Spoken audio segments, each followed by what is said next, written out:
A forest can be a strange and mysterious place, and doubly so at night. Not everything or everyone that finds its way into a forest comes back out the other side. So you never quite know what you might find if you venture into one. Not all forests are scary though, and some of them contain hidden treasures almost beyond belief. Let's check a few of them out now. Palkota Ghost Town in Tremonti di Sotto, Italy, has been abandoned for 100 years. It's a mountain village, and what's left of it has been almost entirely reclaimed by nature. The only way to get to the village is on foot, and it's quite a hike. But the views when you get there make the journey worthwhile. Palkota was first settled during the 17th century, but even during its peak years, no more than 150 people lived here. The village's main industry was manufacturing hats, but demand for hats dropped sharply after the end of the First World War, and so people began to move away. By 1923, there was nobody left, leaving the village with no purpose to serve at all until its buildings were briefly used as places of refuge during the Second World War. However, there's an oddity among the ruins. The village church was refurbished and renovated in 2011 and remains open to anybody who makes the difficult journey to the ghost town. We imagine that Sunday Mass must be more than a little quiet. The strangest thing about Inukshuk Village in the forests of Duncan, British Columbia, Canada, is that it isn't really a village. Nobody has ever lived here permanently. Instead, it's a collection of Inukshuks built and then left behind by hikers that have passed through the area over the course of many years. The unusual village can be found at the top of Mount Juchalem at the convergence of several trails, most of which are used for mountain biking. It's a popular spot because of the breathtaking views it offers of the city below, and also across Kwamikan Lake. There are plenty of stones lying around, so it's been customary for visitors and bikers to build little stone towers known as Inukshuks and leave them behind for the next visitor to enjoy. Nobody knows how or why this charming but bizarre practice began, but it's been going on for at least 50 years and has become a tradition. The Inukshuk Village, coupled with the beautiful forest and the gorgeous views, make this a truly magical place to visit. Back in 1792, Irish politician George Moore wanted to build himself a home suited to a man of his social status. That home was Moore Hall in the forests of Ireland's County Mayo.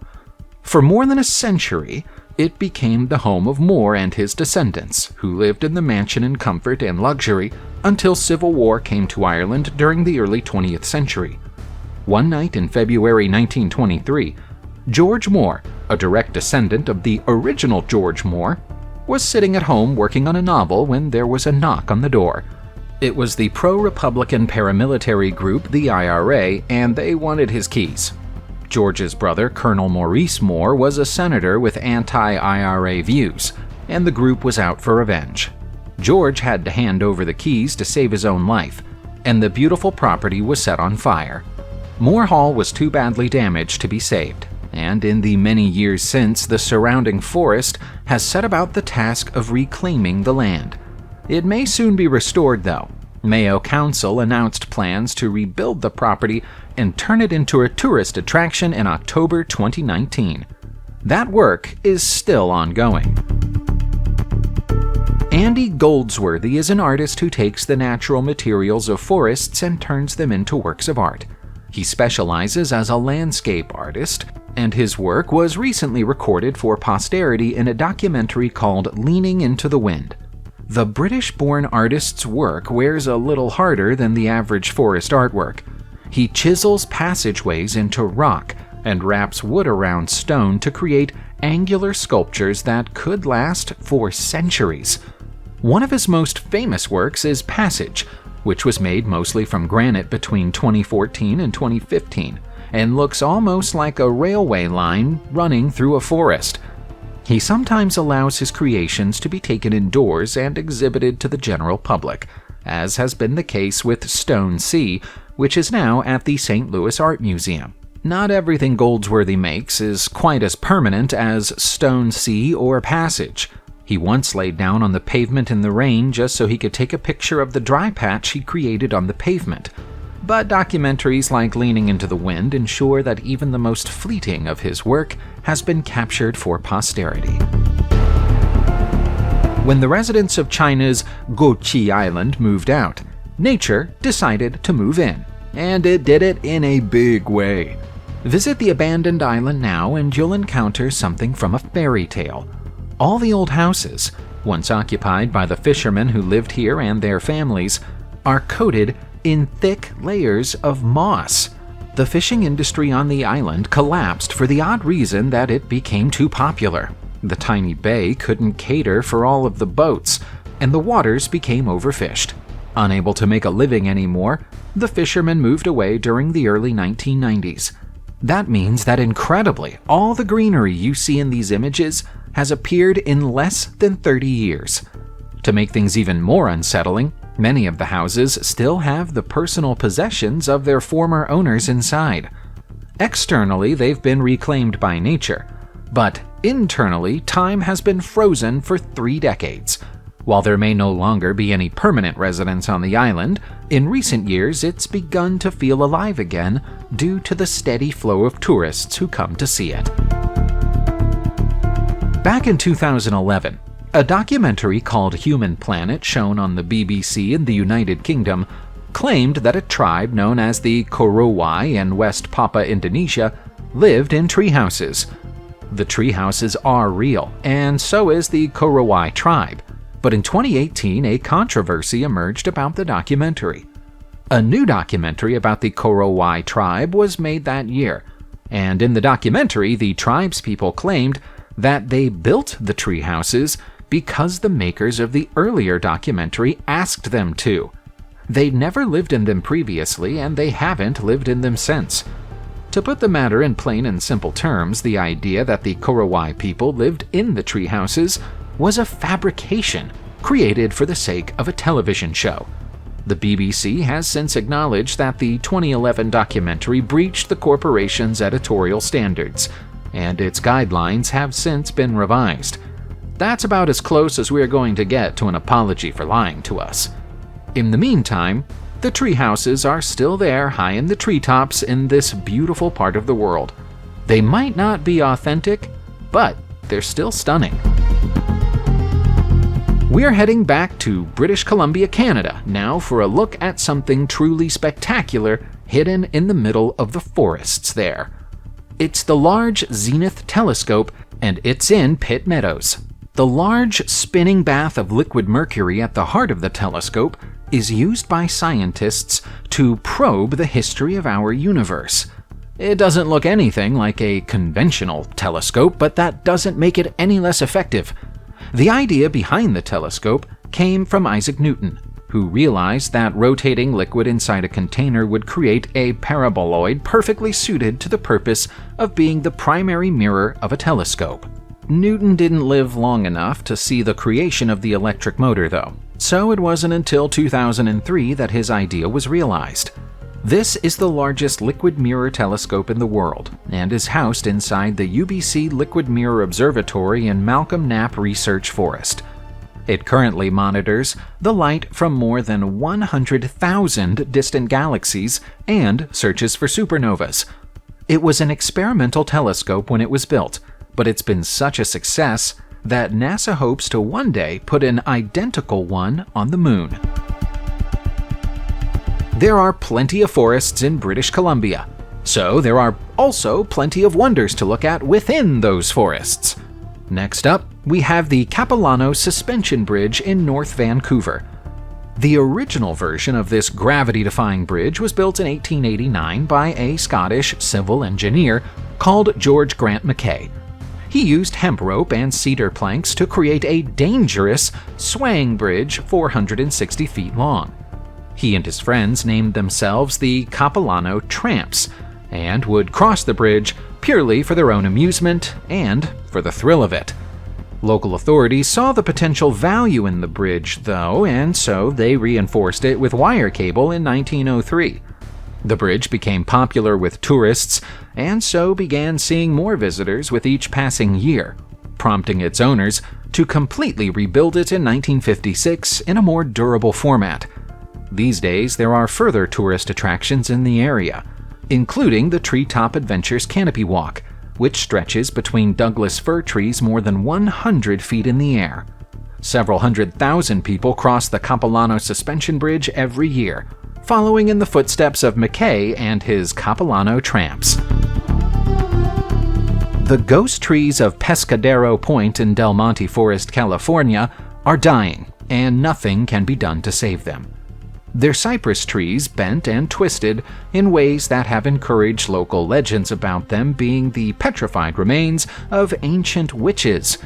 Most of them are already dead, but those that aren't are slowly succumbing to a beetle infestation. That same beetle infestation is expected to kill off more than half of the cypress and pine in California before 2050. The ghost trees are so named not just because they're all dead or dying, but also because of the frequent ghost sightings that are reported among them.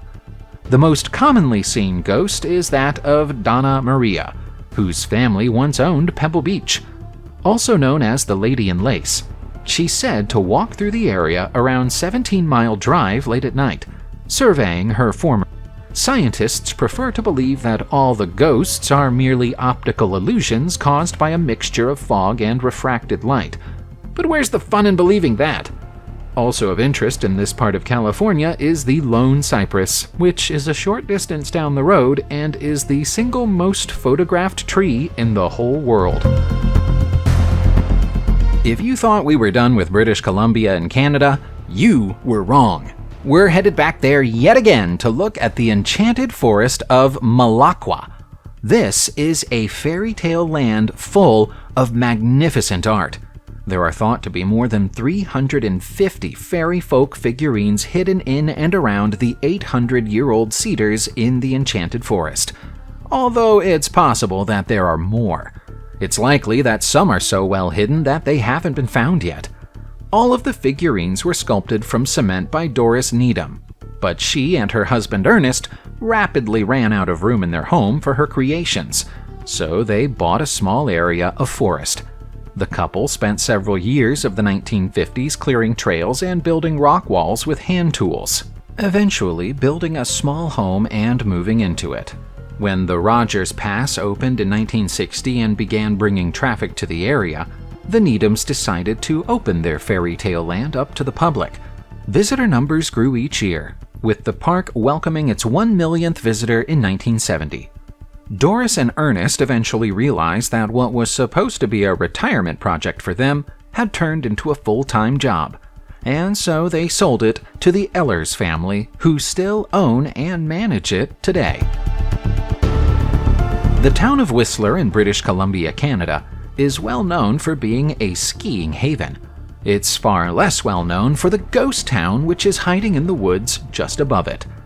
Parkhurst was always a rustic and roughshod town, but it used to be in better condition than this. With nobody living here to take care of it, the forest has started the process of breaking down the wooden buildings and reclaiming them for nature. Parkhurst was built as a logging outpost, owned and operated by the Barr Brothers Logging Company since 1926. 70 loggers and their families called the town home, and the settlement grew to the point where stores, a school, and a church were built during the 1930s. By the 1960s, though, there wasn't as much call for logging as there used to be. The families moved away, and the last resident called it quits in 1966. It still gets the occasional visitor, though, and some of those who do visit like to leave colorful graffiti murals behind. Parkhurst Ghost Town is one of the more unlikely tourist attractions in British Columbia. But after watching this video, you'll surely know that if you ever take a vacation to British Columbia, you'll never be bored. The Lost Lake of Sisters in Oregon, USA, lives up to its name. The lake is in the middle of a forest, but if you visit it at the wrong time of year, you won't find any lake there at all. When spring arrives, the entire lake disappears down an enormous hole. Winter arrives later in the year and fills up again with water that rolls off the surrounding mountains, and then the cycle repeats. By summertime, there's a quiet, damp meadow where the lake should be. Geologists aren't entirely sure what caused the phenomenon, but they think it might have something to do with a lava tube that was created during volcanic activity in the region 12,000 years ago. The tube has become a drain that carries the water away into the Mackenzie River, eventually ending up in Clear Lake 6 miles away. There's so much water in winter that the level of the lake remains constant, even with the constant draining effect of the lava tube. But when the rain stops falling, it can no longer keep up, and so it ebbs away to nothing. The hole could be plugged, but most ecologists agree it would have a terrible impact on the local environment, so it's left open. Subscribe to the channel, turn on the notification bell, and enjoy watching new videos on my channel. Thanks for watching, and see you soon!